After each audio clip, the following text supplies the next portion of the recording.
Hello and welcome to another SkaredCast video. Today we dive into the first couple of games that I've had of 8th edition 40k. The Druhkari have come to play.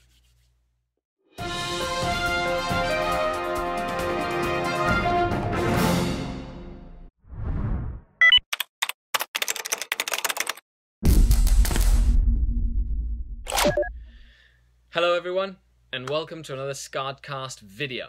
This is one of the first videos in the new Warhammer 40,000 universe, 8th edition 40k.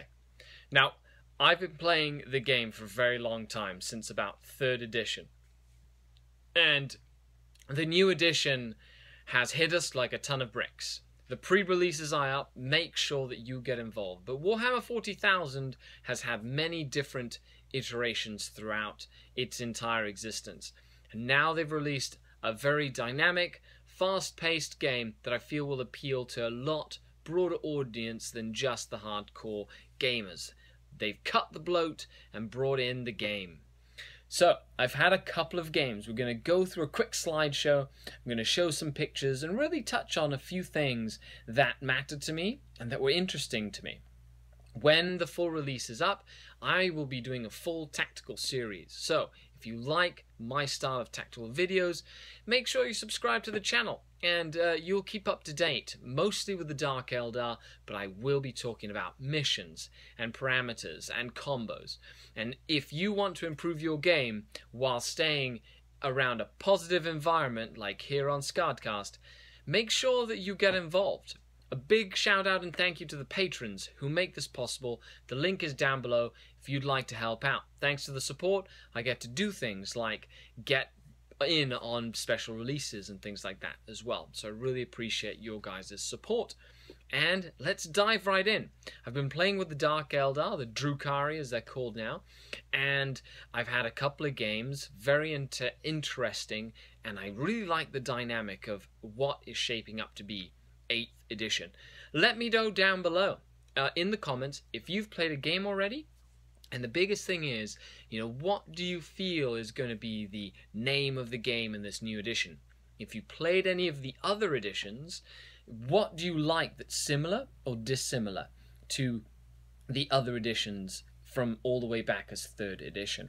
Now, I will be doing a small little throwback series on the different editions of Warhammer 40,000 and how each one has kind of changed until the edition that we have had today. So without further ado, let's jump right in to the game one, which involves the Druhkari versus an army of mechanized Astra Militarum.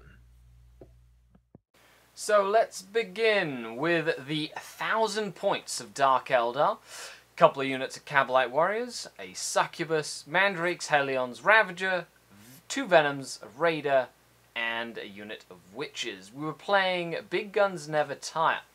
Now, the first thing I noticed about building an army in 8th edition is how expensive single units like transports are.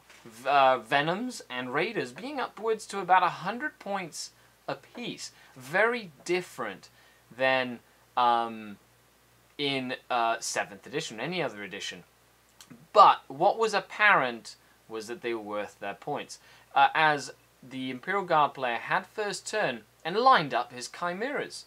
It was really cool to place down one unit at a time during deployment, being able to tactically decide where to put different units. As your opponent put the units down, you can really gauge where you want your army to go. But after the dust settled on the first Astra Militarum turn, I had only lost 5 wounds on one Raider and 5 wounds on my Ravager, which means that I cannot believe I didn't lose any tanks on the first turn. Other than that, the Witches got tied in and I was able to physically stop the tanks from going anywhere by tying them up in close combat with Witches and Hellions. All in all, it was the heavy flamers that did most of the damage, and even though I did lose the game, I just showed the value and strength of the tank in the new edition.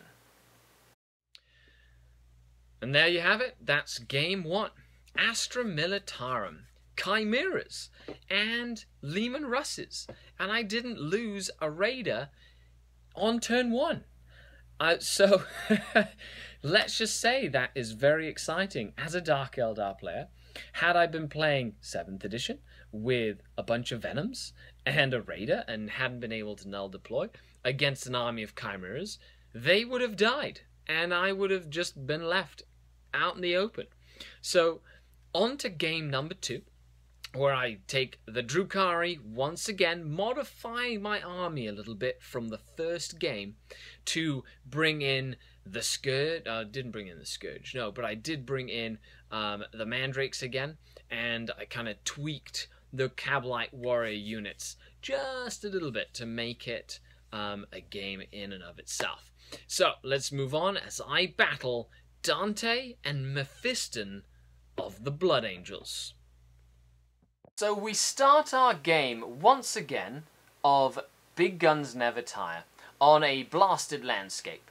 And from my game last game, with the strength of tanks, I decided to modify my army list a little bit and expand one of the Cabalite warrior units, dropping a Venom, adding a Dark Lance and Blaster to one of the units, and then adding an Archon, because I noticed my battalion was illegal, as Medusas are now elite choices, not HQs. All in all, I felt a little bit more comfortable with this army list because there'd be more anti-tank in the army itself. And I was playing the Blood Angels, a golden demon winning army, really, because from 3rd edition back in the day.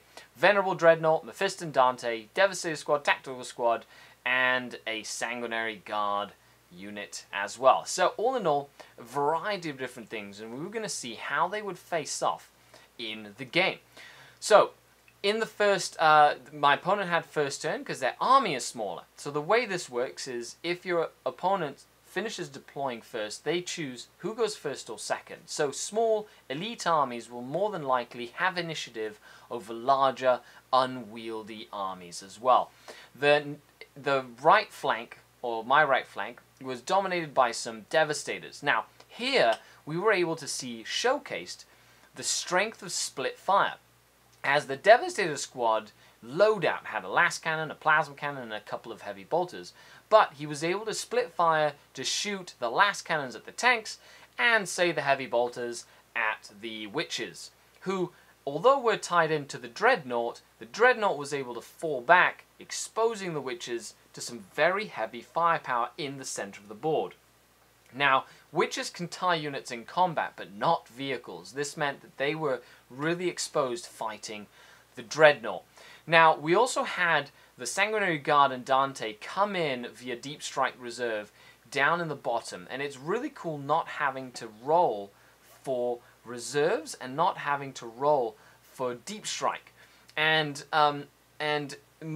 even though I had more anti-tank and he only had one Dreadnought, it took me forever to take out that Dreadnought because my lances were just not being reliable, having D6 damage and me rolling very low.